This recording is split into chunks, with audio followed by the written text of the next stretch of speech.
ان کی مہارت سے ملک نے فائدہ اٹھایا تھا، اور اسحاق ڈار کے تجربے سے پاکستان کی معیشت بہتر ہوئی تھی، تو پھر پاکستان کے ایک ایسے شہری کو اور پاکستان کے ایک ایسے بیٹے کو کیوں نہ پاکستان لا کر ان کے تجربات سے فائدہ اٹھایا جائے۔ اور ظاہر ہے کہ ملکی معیشت کے حوالے سے جو ہمارا گزشتہ 3-4 سالوں کا ریکارڈ ہے وہ تو انتہائی افسوسناک ہے۔ یعنی آپ دیکھیں، جیسے ہمارا ایجنڈا تھا اس حکومت کا کہ کس طریقے سے ہم ملکی معیشت کو تباہ کر دیں، یعنی پاکستان کے خاتمے کا ایجنڈا تھا۔ اس وقت پوری دنیا میں اگر ریاستوں کی بقا کا سب سے بڑا سبب ہے تو وہ اقتصادی استحکام ہی ہے۔ دفاعی قوت بھی دوسرے درجے کی چیز بن گئی ہے، پہلی چیز ملک کی معیشت ہے۔ اگر ملک کی معیشت کے اعتبار سے آپ اندر سے کھوکھلے ہو جاتے ہیں تو پھر ریاست اپنا وجود کھو بیٹھتی ہے۔ اب اس حوالے سے آپ خود سوچیں کہ غیر مسلم دنیا میں چائنا ہمارا سب سے قریب ترین دوست ہے، وہ ہم سے ناراض ہو گیا، اس نے ہمارے ساتھ تعاون کے لیے ہاتھ کھینچ لیا اس لیے کہ آپ نے سی پیک کو رول بیک کیا، اور یہ اس کی بہت بڑی انویسٹمنٹ تھی۔ اور اس انویسٹمنٹ کے لیے 1995 سے کام شروع ہوا تھا، ابتدا وہاں سے ہوئی تھی، اور ایک مسلسل لمبا سفر کر کے پھر 2015 میں یا 14 میں MOU سائن ہوا اور پھر کام شروع ہو گیا۔ پھر اسی طریقے سے صرف یہ نہیں کہ آپ نے عمران کی حکومت نے سی پیک منصوبے کو رول بیک کیا، بلکہ کچھ چیزیں ہوتی ہیں دو ملکوں کے درمیان جب معاہدات ہوتے ہیں تو اس کے اندر کچھ کانفیڈینشلز بھی ہوتی ہیں، تو اس کے دستاویزات کے جو خفیہ حصے ہیں وہ انہوں نے امریکہ کو فراہم کیے، وہ انہوں نے IMF کو فراہم کیے۔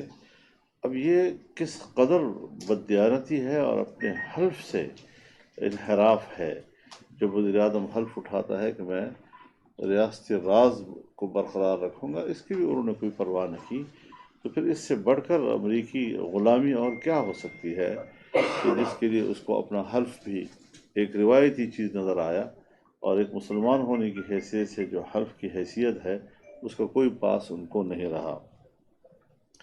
اور اسی طریقے سے پھر ہمارے اپنے ملک کے اسٹیٹ بینک کو انہوں نے IMF کے حوالے کر دیا، جس کو اسٹیٹ بینک کی آزادی کا نام دے دیا گیا، اور آج وہ اسٹیٹ بینک نہ آپ کے وزیر اعظم کو جواب دہ ہے، نہ آپ کے کابینہ کو جواب دہ ہے، نہ آپ کے پارلیمنٹ کو جواب دہ ہے، اور پھر آپ حکومت سے سوال کرتے ہیں کہ یہ ڈالر کیوں نیچے نہیں آ رہا، اوپر کی طرف کیوں جا رہا ہے، روپیہ کیوں اس کی قدر کم ہوتی جا رہی ہے۔ یہ معاملہ شاید اب حکومت کے اختیار سے ہی باہر ہو چکا ہے، اور یہ تحفہ بھی قوم کو عمران خان ہی نے دیا تھا۔ ساری سیاست اس نے سیاستدانوں کے خلاف کرپشن کے الزامات کی بنیاد پر کی۔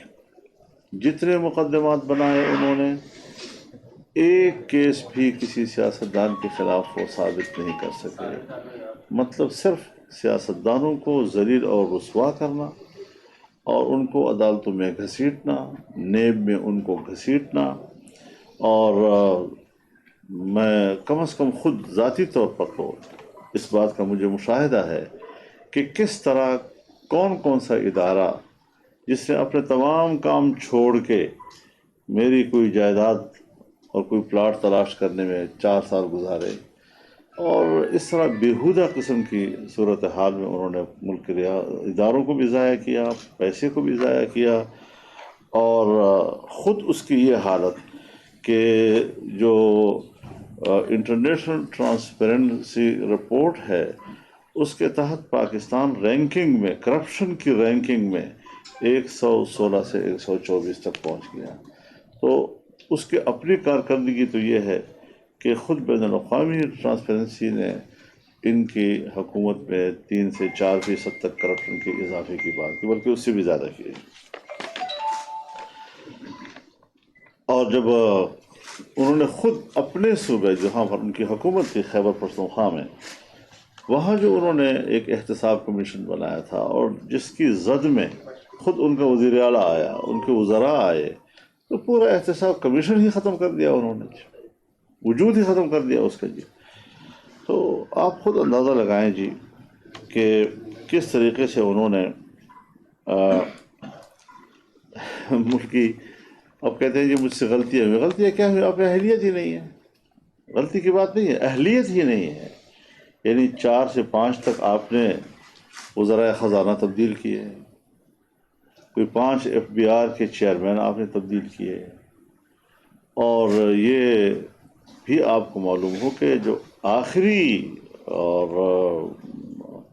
جیسے سب سے بڑا ماہر شوکت ترین صاحب، جو جس ہر زمانے میں ہم نے ان کو وزیر خزانہ ہوتے دیکھا ہے، لمبے عرصے سے ہم ان کو مختلف حکومتوں میں وزیر خزانہ بنتے دیکھتے آئے ہیں، وہ اس حد تک آگے جاتا ہے جی کہ اس کا جو آڈیو وائرل ہوا ہے، ٹیلی فون کال جو اس کی وائرل ہوئی ہے، آپ نے خود سنا ہوگا کہ کس طرح وہ اپنے دوست سے کہہ رہا ہے کہ فوری طور پر لیٹر لکھوائے میرے کو تاکہ حکومت معاہدہ نہ کر سکے جی۔ یعنی اس کا معنی یہ ہے کہ ملک کے اتنے ذمہ دار منصب پر فائز ہونے والا شخص اس حد تک تعصب میں ڈوبا ہوا کہ وہ چاہتا ہے کہ پاکستان ڈیفالٹ ہو جائے اب، اور پھر اس پر ملک میں وہ سیاست کرے۔ تو اپنی جو ان کی کمزوریاں تھیں، یا یہ کہ ان کا ایجنڈا یہی تھا، اور چونکہ ان کی حکومت کو ہم نے گرا دیا تو ایجنڈا نامکمل رہ گیا۔ اب وہ اس ایجنڈے کی تکمیل اس طرح بھی کرنا چاہتے تھے کہ حکومت سے باہر آ کر، اور کون سی چیز آج آپ دیکھ رہے ہیں 3-4 مہینوں سے جس طریقے سے وہ گلی گلی گھوم رہا ہے پاگلوں کی طرح، اور روز نہ کوئی بات مانتا ہے۔ اب آپ بتائیں کون سی چیز رہ گئی؟ وہ لیٹر کدھر گیا جو لہراتا تھا کہ میرے خلاف سازش ہوئی ہے؟ آج اسی کو کہہ رہا ہے کہ اگر اس کو ذرا تحقیقات ہو جائے تو میں اسمبلی میں واپس آنے کے لیے تیار ہوں۔ بڑی غیرت کے ساتھ اس نے اسمبلی چھوڑی، کاغذ لہرا کر کہا میرے خلاف سازش ہوئی ہے، باہر کی سازش ہوئی ہے، فلاں ہے فلاں ہے۔ تو باہر کی سازش کدھر گئی؟ اور عدالت نے کہا کہ کوئی سازش کی بات نہیں ہوئی، امریکہ نے کہا، ان کے اداروں نے کہا کوئی سازش کی بات اس پہ نہیں ہے، اور اس کو خود وہ خط چھوڑنا پڑا۔ پھر کہا مجھے قتل کرنے کی میرے خلاف سازش ہو رہی۔ کس نے قتل کرنے کی سازش کی ہے بھائی؟ شاید کل پھر کہا ہے کہ وہ XYZ کون ہے، ذرا بتاؤ نا۔ پھر تمہیں کس نے بتایا ہے، ذرا وہ بتاؤ نا۔ اس طرح اپنے آپ کو مظلوم بنا کر کہ جیسے میں کوئی بہت اہم آدمی ہوں پاکستان کا، اور ملک کا بیڑا غرق کرنے کے لیے آپ آئے تھے، امپورٹڈ تھے، اور پھر آپ خود فارن فنڈنگ کیس میں آپ بین الاقوامی چور ثابت ہوئے ہیں۔ آپ کی اسرائیل سے، یہودیوں سے، انڈین سے، امریکن سے مالی جو مدد آئی ہے وہ ثابت ہو چکی ہے۔ سپریم کورٹ کے فیصلوں کے اور ان کے ججز کے بیانات کے مطابق آپ اسٹیٹ دشمن ثابت ہوئے ہیں۔ آپ کی جو باتیں ہیں وہ ریاست دشمنی پر مبنی قرار دی گئی ہیں۔ پھر ایسے آدمی کو دوبارہ حکومت ملے؟ اگر اب مجھے حکومت ملے تو میں غلطیاں نہیں دہراؤں گا۔ بابا آپ نے غلطیاں نہیں کی، صرف آپ نااہل ثابت ہوئے، اور اب جب آپ نے اقتدار سے باہر آ کر ہر ہفتے کے بعد ایک نیا موقف لیا، آپ کسی ایک موقف پہ نہیں ٹھہر سکے، تم نے روز ایک نیا بیانیہ دیا، اور نئے بیانیے پہ اپنے آپ کو مظلوم بنانے کی کوشش کی، اور ہر بات میں آپ جھوٹے ثابت ہوئے۔ تو اس طریقے سے سیاست نہیں ہوا کرتی جس طریقے سے وہ ملک میں کر رہا ہے، اور جس طرح ملک کی معیشت کو انہوں نے اپنی حکومت میں تباہ کیا۔ آج حکومت سے باہر آنے کے بعد بھی وہ یہ سوچتا ہے کہ ملک کی تباہی کا ایجنڈا کیوں نامکمل رہا ہے. یہ ایک تاریخی حقیقت ہے، اور انشاءاللہ تاریخ یہی کچھ لکھے گی اس کے بارے میں. ایسا نہیں ہے کہ ہم بلا وجہ کوئی بات کر رہے ہیں، ہم بھی انہی غلام گردشوں میں زندگی گزر گئی ہے اور ان چیزوں کو سمجھتے ہیں کہ اس ملک میں کون کیا کر رہا ہے. تو یہ چیزیں ہیں. مطلب یہ بتائیے گا کہ وزیر اعظم ہاؤس سے جو ہے آڈیو اور ویڈیو لیکس ہونا شروع ہو رہی ہیں. کل سے اب تک جو ہے 3 سے 4 آڈیو جو ہے وہ لیکس ہو چکے ہیں، جس میں وزیر اعظم شہباز شریف، مریم نواز اور اس کے ساتھ جو سرکاری ملازمین ہیں ان کی آڈیوز بھی جو ہے شامل ہے. تو نیشنل سیکورٹی کا خطرہ تو ہوگا نا پھر حضرت. اس میں کوئی شک نہیں ہے کہ یہ چیز جو ہے انتہائی تشویشناک ہے اور اس پر سختی سے ہاتھ ڈالنا ہوگا. یعنی آپ بتائیں کہ پاناما جو کوئی کیس نہیں تھا لیکن بنایا گیا، پاناما سوال اقامہ نتیجہ پوری حکومت گرا دی اس کے اوپر. ڈان لیکس کی بات کتنا بڑا ایشو بنا گیا، وزیر اعظم ہاؤس سے ایک جملہ باہر کیسے گیا ہے، اور آج وہاں کی آڈیوز کال سامنے آ رہی ہیں، ریکارڈنگ ہو رہی ہے اس کی. تو میں تو وزیر اعظم کو یہی کہوں گا کہ سخت ہاتھ ڈالے اس مسئلے پہ. کس نے یہ ہیک کیے ہیں ہمارے وہاں کے گفتگو کو، تو اس پر ہمیں ریاستی سطح پر ہمیں مضبوط ہاتھ ڈالنا پڑے گا اور اس کے خلاف مضبوط کارروائی ہونی چاہیے. اچھا، یہ جو سندھ میں پانی کھڑا ہے، کافی فٹ پانی کھڑا ہے، جس کی وجہ سے بیماریاں پھیل رہی ہیں اور کئی بچے بھی ہلاک ہو چکے ہیں. اس کے علاوہ زرداری صاحب نے اربوں روپیہ میڈیا کو مضبوط کرنے میں لگا دیا، لیکن ابھی تک وہاں کچھ ایسا ان کے لیے کیا نہیں گیا. آپ کے خزانے سے، سندھ کے خزانے سے جو ہے وہ اسلام متاثرین کی رقم جو ہے وہ بھی ہیک ہونا شروع ہو گئی ہے. میں شاید آپ کی باتوں سے اختلاف نہ کر سکوں، لیکن میں اس وقت جب کہ ملک سیلاب کی تباہ کاریوں سے دو چار ہے،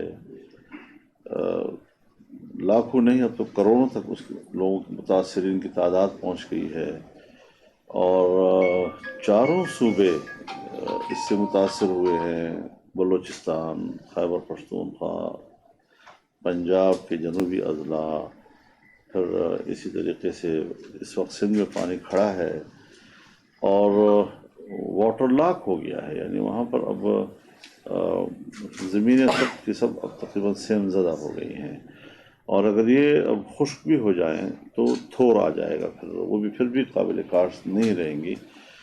تو اس وقت میں ایک بات بڑے وضاحت کے ساتھ آپ حضرات سے کرنا چاہتا ہوں جی، کہ وفاقی حکومت کی حد تک تو بہرحال 70 ارب روپے کا اعلان بھی کیا گیا کہ ہم اس کی بحالی کے لیے اس کو مختص کرتے ہیں، اور اس میں اضافہ بھی کیا جا سکتا ہے اگر مزید آگے ضرورت پڑتی ہے. اور یہ کوئی 20 یا 25 ارب سے اس کو بڑھا کر 70 ارب کیا گیا جب تباہ کاریوں کی میں اضافہ ہوا. لیکن کسی جگہ پر بھی صوبائی حکومتوں کی کوئی کارکردگی زیادہ مؤثر سامنے نہیں آئی. اور یہی شکایت جب میں ابھی سندھ گیا تھا تو وہاں بھی مجھے دکھائی دی. سیاسی جماعتوں، ان کے جو ویلفیئر تنظیمیں ہیں، این جی اوز ہیں، وہ بھی زیادہ تر مذہبی طبقے بہت زیادہ کام وہ کر رہے ہیں. میں اگر 1% بھی کسی نے حصہ ڈالا ہے تو میں اس کو بھی قدر کی نگاہ سے دیکھتا ہوں اور اس کی تحسین بھی کرتا ہوں. اس وقت پبلک کو ریلیف دینے کی ضرورت ہے. اس پر کوئی سیاست کرنے کی یا سیاسی مفادات کے لیے سرکاری خزانے کو استعمال کرنا، یہ شاید پھر تاریخ آپ کو معاف نہیں کرے گی. تو پاکستانی معیشت پر ایک بہت بڑا ضرب لگا ہے، اس لیے کہ قدرتی آفت کا آپ کیا کہہ سکتے ہیں، کس کو آپ الزام دے سکتے ہیں؟ اللہ کا نظام ہے. اگر وہ ہم سے ناراض ہے اور ہماری جو قومی سطح کے جرائم ہیں اور عام آدمی جو ہے وہ ان جرائم کا حصہ ہے، تو ہمیں اللہ کی طرف رجوع کرنا چاہیے کہ ہم ایسا کیوں کرتے ہیں. تو حکومتوں کی بہرحال ذمہ داری ہے، صوبائی حکومتیں اپنا بھرپور اور پھر انسانیت کی بنیاد پر یہ نہیں کہ اب ہمارے جو کارکن ہیں جو انہوں نے کام کیا ہے نہیں دیکھا اس بات کو کہ وہ مسلم ہے یا نان مسلم ہے، وہ شیعہ ہے یا سنی ہے، وہ دیوبندی ہے یا بریلوی ہے، وہ جو بھی ہے بطور انسان. میں خود 2-3 جگہوں پہ گیا ہوں، میں نے خود تقسیم کیا ہے وہاں پر سب موجود تھے، ہندو برادری بھی موجود تھی، عیسائی بھی موجود تھے، اور لوگ بھی وہاں موجود تھے، اور انسانی بنیاد پر یہ خدمت کی گئی ہے. اور انشاءاللہ العزیز جب تک صورتحال ایسی ہے ہماری جدوجہد جاری رہے گی. جو وسائل ہمارے پاس ہیں یا ہم اکٹھا کرتے ہیں یا اس کے لیے ہم بھیک مانگتے ہیں، انشاءاللہ وہ غریب تک پہنچیں گی، ان کے بچوں تک پہنچے گی. اور اب بیماری یقیناً پھیل رہی ہیں. ہمیں اس حوالے سے بین الاقوامی دنیا کو بھی متوجہ کرنا ہے، ورلڈ ہیلتھ آرگنائزیشن کو بھی ہم نے متوجہ کرنا ہے، اور ان کی طرف سے بھی یہاں پر ٹیمیں آنی چاہیے. پانی سے کون کون سے امراض اٹھ رہے ہیں تاکہ اس کا فوری طور پر تدارک ہو سکے اور انسانیت کو یہاں پر پاکستان میں تحفظ دینے کے لیے اقدامات کیے جائیں. ٹرانسجینڈر بل کے حوالے سے اس وقت پورے ملک میں گونج ہے اور مذہبی طبقہ بالخصوص جو ہے ایون کہ کچھ جو ٹرانسجینڈر ہے وہ بھی اس بل کی مخالفت کرتے ہیں، لیکن اس بل کو اس حکومت میں اسے منظور کیا گیا، اگرچہ ماضی کی تینوں حکومت اس کے اندر کسی حد تک ان کا حصہ ہے. تو آپ اس بل کی واپسی کے لیے پارلیمنٹ میں کیا اقدامات کریں گے؟ میں آپ کو یہ بات آج بڑی وضاحت کے ساتھ کہہ دینا چاہتا ہوں کہ جمعیت علماء اسلام نے جو 2018 کا ایکٹ ہے اس کو پوری طرح اول تا آخر ایک جامع ترمیمی بل ہم نے تیار کر لیا ہے، اور علماء کرام اور اعلیٰ ترین علمی شخصیات کے مشورے کے ساتھ ہم نے اس کو تیار کیا ہے. ہمارے بھی سپریم کورٹ لیول کے جو لائرز ہیں انہوں نے اس کا مسودہ تیار کیا ہے، اور ایک آدھ دن کے اندر وہ باقاعدہ باضابطہ طور پر سینٹ میں پیش کر دیا جائے گا. یہ جو ہم کہتے ہیں کہ یہ ٹرانسجینڈر کے لفظ کی تعریف تبدیل کی جائے، یہ ایک نمائش تو ہو سکتی ہے لیکن اس سے مفہوم تبدیل نہیں ہو سکتا. جی ٹرانسجینڈر کبھی بھی کسی بھی انگریزی لغت میں خواجہ سرا کو نہیں کہا جاتا. یہ لفظ کبھی بھی کسی خنثی کے لیے استعمال نہیں ہوتا، اس کے لیے انٹرسیکس کا لفظ استعمال ہوتا ہے. ٹرانسجینڈر جنس کی تبدیلی کے لیے ہی استعمال ہوتا ہے، اس کا اور کوئی دوسرا مفہوم ہے ہی نہیں. تو ایک بات واضح رہے کہ کچھ چیزیں تو ایسی ہیں جو طبی لحاظ سے دیکھی جا سکتی ہیں کہ جس پر ڈاکٹروں کا بورڈ بٹھایا جائے کہ کیا واقعی ایک ایسا انسان پیدا ہوا کہ جس کی مردانگی ہو یا نسوانیت ہو وہ ماں کے پیٹ میں مکمل نہیں ہوئی اور بعد از ولادت اس کی تکمیل ہوئی ہے اور اس کو احساس ہو رہا ہے، تو اس پر تو ڈاکٹرز ہی کوئی رائے دے سکتے ہیں کہ اس میں اس کو ہیلپ کرنا چاہیے یا نہیں کرنا چاہیے. یہ ہمارا موضوع نہیں ہے. لیکن میں ایک قرآن و سنت کے طالب علم کی حیثیت سے یہ بات کہنا چاہتا ہوں کہ مرد پیدا کرنا یا کسی کو عورت پیدا کرنا یہ تکوینی امر ہے، اور اللہ کے تکوینی امور پر سوال نہیں اٹھایا جا سکتا. کسی بندے کو، کسی انسان کو اس کا حق حاصل نہیں ہے کہ مجھے کیوں مرد پیدا کیا یا مجھے کیوں عورت پیدا کیا. تم ہوتے کون ہو؟ یہ اللہ کی مرضی ہے. یہ دنیا ساری کائنات اس سے پیدا کی ہے. کل آپ کہیں گے آسمان کیوں پیدا کیا، ستارے کیوں پیدا کیے. کل آپ کہیں گے اس گھر میں میرا جو گدھا کھڑا ہے اس کو گدھا کیوں پیدا کیا، یہاں اونٹ ہونا چاہیے یا اس کو اونٹ کہنا چاہیے. تو اس قسم کی چیزیں جس کا تعلق تکوین سے ہے اور اللہ کی امور تکوینیہ سے اس کا تعلق ہے، اس پر کسی قسم کا سوال اٹھانا یہ اللہ کے ساتھ ایک جنگ کرنے اور اس کے بغاوت کرنے کے مترادف ہے.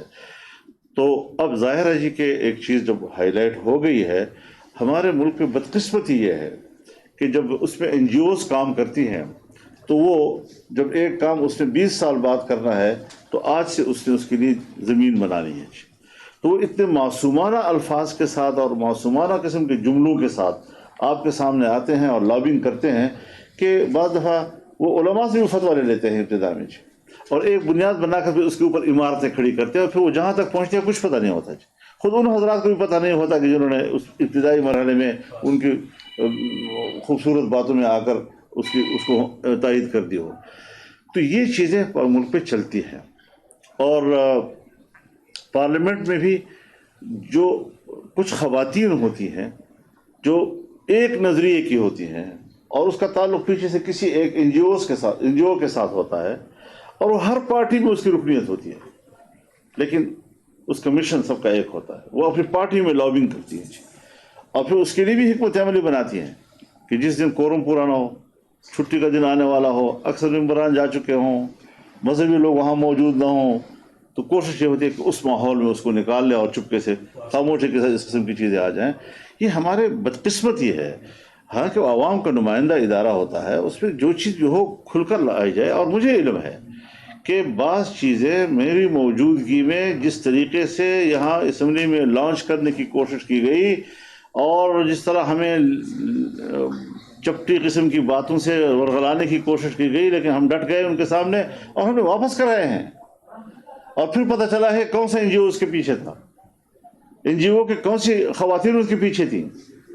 تو یہ ساری چیزیں حضرت ہماری زندگی میں گزری ہیں، ہمارے اوپر ہمارے مشاہدات ہیں۔ اس حوالے سے میں اب آپ خود بتائیں کہ 1988 سے میں اسمبلی میں ہوں اور مختلف اوقات میں اس قسم کی چیزیں سامنے آتی رہی ہیں، تو اس کا ایک تجربہ ہے ہمیں کہ کس طریقے سے واردات کی جاتی ہیں۔ تو یہ ایک وارداتی قسم کا ایکٹ تھا جو اس وقت پاس کیا گیا تھا، اور آج وہ جب ہائی لائٹ ہوا ہے تو اس پر انشاءاللہ ایک بڑا اچھا رد عمل آ رہا ہے۔ یہ قرآن و سنت سے اختلاف نہیں بلکہ اس سے بغاوت کا اس کو نام دیا جا سکتا ہے۔ یہ اللہ کے امور تکوینیہ کو چیلنج کرنے والی بات ہے، تو اس پر ماہرین نے، علماء نے بھی، لائر نے بھی، جمعیت علماء اسلام کی طرف سے ایک باقاعدہ وہ ترمیم تیار کر لی ہے، اور ایک ترمیم بھی انشاءاللہ ایک آدھ دن کے اندر۔ اپوزیشن میں تھے تو مہنگائی کے خلاف کافی تحریکیں شروع کی آپ نے، اب عوام کو مہنگائی کی چکی میں پیسا جا رہا ہے۔ عالمی منڈیوں کی بات کریں تو پیٹرول کی قیمتیں کم ہو رہی ہیں لیکن پاکستان میں مسلسل بڑھ رہی ہیں۔ پیٹرول کی قیمتیں بڑھنے کی وجہ سے ساری اشیاء کی قیمتیں بڑھ جاتی ہیں، جس سے عام عوام جو ہے وہ پریشان ہے، بجلی بھی مہنگی۔ میں آپ کی مکمل تائید کرتا ہوں، اور میں حکومت میں ہوتے ہوئے اس بات پر پریشان ہوں، اور جو جنگ ہم اندر لڑ رہے ہیں وہ میں آج آپ کے سامنے بیان بھی نہیں کر سکتا کہ ہم کیا موقف رکھتے ہیں اس حوالے سے، اور لیکن کیا مجبوریاں ہیں، کس طرح ہمیں جکڑا گیا ہے اس نیٹ ورک کے اندر کہ جس میں ایک پوری ریاست کو بے بس کر دیا گیا ہے۔ یہ ساری چیزیں ایسی ہیں کہ جس سے ہمیں نکلنے کے لیے ایک قومی یکجہتی کے ساتھ، یہ میں آپ کو واضح کر دینا چاہتا ہوں کہ جب مہنگائی کے خلاف ہم نے لانگ مارچ کیا تھا تو میری اس وقت بھی ایک سیاسی کارکن کی حیثیت سے یہی رائے تھی کہ دیکھیے، جمعیت علماء اسلام نے ایک مارچ کیا تھا آزادی مارچ سے۔ اس آزادی مارچ کے پیچھے ایک نظریہ، ایک تصور موجود تھا۔ مہنگائی ایک معروضی، ایک ایسی مشکل ہے جس کے تانے بانے جو ہے وہ ریاست اور اس کے اداروں سے ملتے ہیں۔ نتیجہ یہ ہوگا کہ آپ مہنگائی کے نام پر تحریک تو اٹھا لیں گے، لیکن اگر آپ ہی کی حکومت آ گئی، کیونکہ عوام تو ظاہر ہے کہ وہ مہنگائی سے تنگ ہوتے ہیں، وہ تو آپ کو سپورٹ کر لیں گے جی، لیکن پھر جب آپ کی حکومت آئے گی تو یہی مشکل آپ کے لیے ہوگی۔ تو میں نے اس وقت بھی یہی مشورہ دیا تھا کہ آپ جو عنوان لے کر میدان میں آ رہے ہیں، یہ کہیں آپ کے اپنے گلے نہ پڑ جائے گی، اور وہی کچھ اب ہو رہا ہے کہ وہ ہمارے اپنے گلے پڑ رہا ہے۔ لیکن تاہم میں نے جیسے پہلے سوال کے جواب میں آپ سے کہا کہ اگر اسحاق ڈار صاحب آ رہے ہیں تو وہ بھی حکومت کا اس مہنگائی کے چیلنج کا مقابلہ کرنے کا ایک جذبہ دکھا رہا ہے کہ اسی جذبے کے تحت اور اسی سوچ کے تحت کہ کسی طریقے سے ہم اس صورتحال سے نکلیں۔ آئی ایم ایف کو کس طرح چیلنج کیا جائے، آئی ایم ایف کے مقابلے میں ریاست کیسی کھڑی ہو جائے، اس کے اندر یہ توانائی کیسے آئے۔ افغانستان بھی تو ملک چل رہا ہے نا، دنیا کوئی تسلیم بھی نہیں کرتی، لیکن اس کا 88 میرے خیال میں افغانی $1 کے برابر ہے ان حالات میں بھی، کہ 20 سال وہاں جنگ بھی رہی ہے، اس سے پہلے بھی جنگ کا پتہ منظر ہے جی۔ ایران بھی تو وقت گزار رہا ہے جی، 40 سال سے انقلاب آیا ہوا ہے، امریکہ مخالفت اور عالمی پابندیاں وغیرہ وغیرہ سب کچھ برداشت کر کے ہم سے بہتر چل رہے تھے۔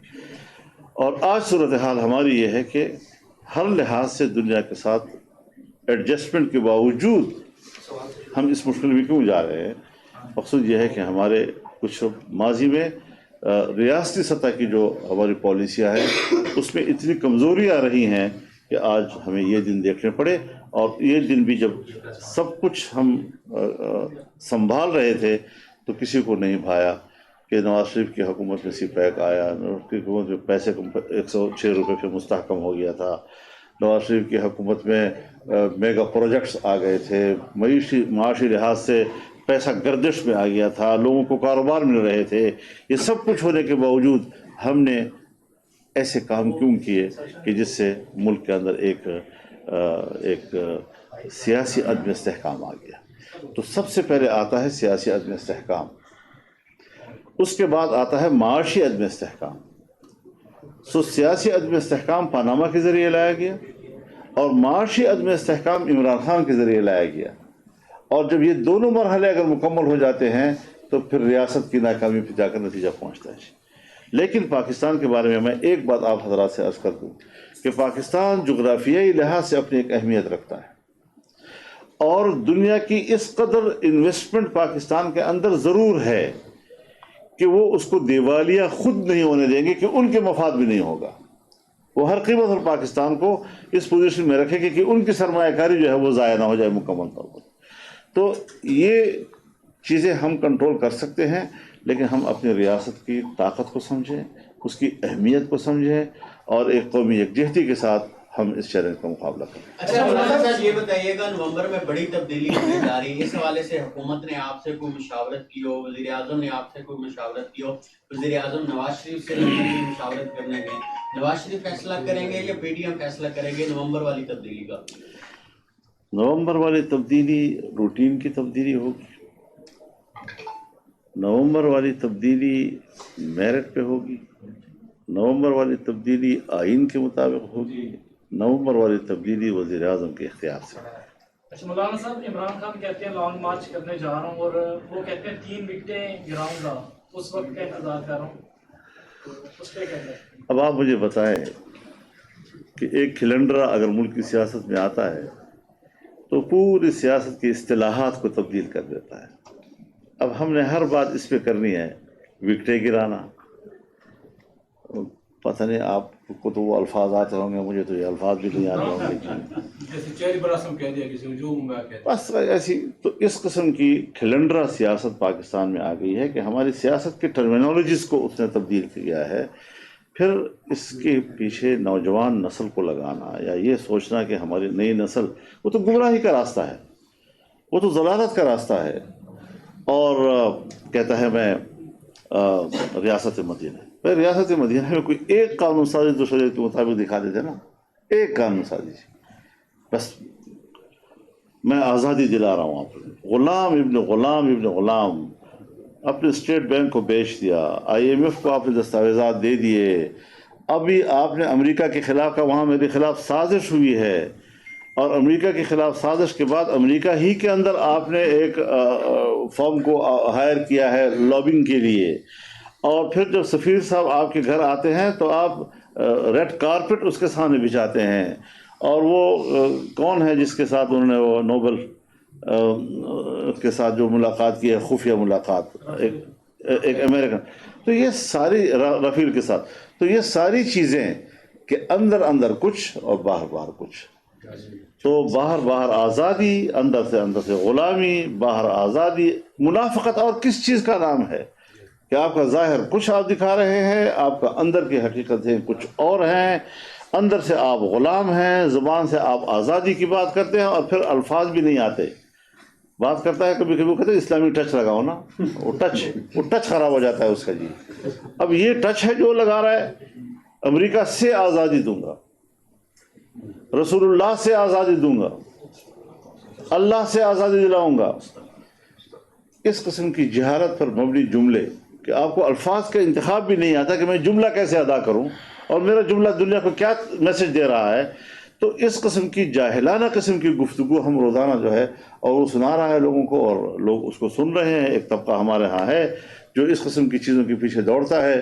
تو رد عمل میں ہمیں صحیح رد عمل دینا چاہیے. مہنگائی ہے، بڑی ہے، جو بھی اس کے اسباب ہیں، لیکن اس کا یہ معنی نہیں ہے کہ ہم اس مہنگائی پر رد عمل دے کر پرانے تجربہ شدہ کے پیچھے لگ جائیں گے کہ جس نے ملک کو آلریڈی تباہ کیا، اور یہ سارے نتائج ابھی ہم اسی کے بھگت رہے ہیں اس وقت تک. تو 3.5 سالوں میں جو خرابیاں لائی گئی ہیں، آپ کہتے ہیں 3.5 مہینے میں ٹھیک کیوں نہیں ہو گئی؟ تو ابھی تو اس کے اثرات جا رہے ہیں. اب پاکستان میں آپ چیزیں لائیں، انویسٹمنٹ لائیں، جو ہمارے ملک کے اپنے وسائل ہیں اور جو اپنی نعمتوں سے اللہ نے ہمیں نوازا ہے، ان کو ہم حرکت میں لائیں، ان کو ہم استعمال میں لائیں تاکہ ملک کے اندر اکانومی کو اٹھا سکے. ایک بات ذہن میں رکھیے، یہ جو اس وقت حکومت ہے یہ قلیل المدت حکومت ہے. یہ وہ حکومت نہیں کہ آپ سمجھے کہ منتخب ہے 5 سالوں کے لیے اس نے. تو قلیل المدت حکومت میں ہمارا مشورہ اپنی حکومت کو یہی ہے کہ آپ نے بھی قلیل المدت منصوبے بنانے ہیں. اگر آپ نے طویل مدت منصوبوں کی طرف چلے گئے تو پھر یہ جو لوگوں کی فوری مشکل ہے اس پر قابو پانا آپ کے لیے مشکل ہو جائے گا. تو اس کے لیے اگلے انتخاب میں جانا ہے، اگلے نظام میں جانا ہے، جمہوریت کو طاقتور بنانا ہے. اور یہ جو کہتے ہیں کہ جی ہم اب الیکشن کیا مانگتے ہو؟ اگر تمہارا الیکشن کا بڑا شوق ہے تو پنجاب کی اسمبلی تو آپ کے ہاتھ میں ہے نا، تو خیبر پختونخوا کی اسمبلی تو آپ کے ہاتھ میں ہے، تو وہاں کیوں نہیں الیکشن کراتے؟ کوئی مانے تو نہیں ہے ان لحاظ سے؟ ہر دور تو مچ جائے گی نا، تم ہنگامہ برپا کر رہے ہو. بسم اللہ، تو کیوں نہیں کر سکتے جی؟ یہاں مرکز میں آپ استعفے دینے کی بات کرتے ہیں، اب استعفے بھی دے دیے ہیں. استعفے دے کر الیکشن بھی لڑ رہا ہے 9 حلقوں کے اوپر. ایک حلقے سے پیٹ بھی نہیں بھرتا. تو ایک طرف اسمبلی غلط، ایک طرف اسمبلی میں جانے کے لیے 9 حلقے. یہ صرف تخریب کے لیے ہو سکتا ہے جی. اور پھر جب وہ بھی نہیں بات بن رہی، اس سے بھی سیاسی طور پر کوئی فائدہ اس کو نہیں مل رہا، تو پھر وہ جس طرح آپ سرائی کی لوگ کہتے ہیں جی کہ وہ ایک مرد کوئی ناراض ہو گیا تھا گھر سے جی، تو 1-2 دن کے بعد وہ تھک گیا اور گھر آنے کو جی چاہ رہا تھا، اور شام کو جب وہ گائے وغیرہ گھر واپس آتی ہے نا جی، تو اس کا دم پکڑ لیا، اور دم پکڑ کر اس کے پیچھے پیچھے آ رہا ہے، اور بھیڑی میں گھر نہ ویندی، میں گھر نہ ویندی، بھیڑی میں گھر نہ ویندی. یہ وہی گھر نہ ویندی والا کو کہانی ہے جو انہوں نے کل اسمبلی میں کہی ہے. تو اس قسم کی چیزیں جو ہے یہ لوگوں سے ہمیں واسطہ پڑا ہے. یہ بتائیں کہ ایک تو پنجاب اور وفاق کے درمیان اس وقت شدید مہاجرائی کی صورتحال پیدا ہے. دوسرا میرا سوال یہ ہے کہ اس وقت آپ نے ابھی بات کی ہے کہ 9 حلقوں کی ضمنی الیکشن میں پی ڈی ایم کے امیدوار بھی موجود ہیں، تو آپ ضمنی الیکشن کے حوالے سے، اور ملتان میں بھی الیکشن ہو رہا ہے، تو ضمنی الیکشن کے حوالے سے کیا توقعات ہیں اور کیا پیغام دیں گے؟ جس حالات میں اس وقت ہم پھنس گئے ہیں،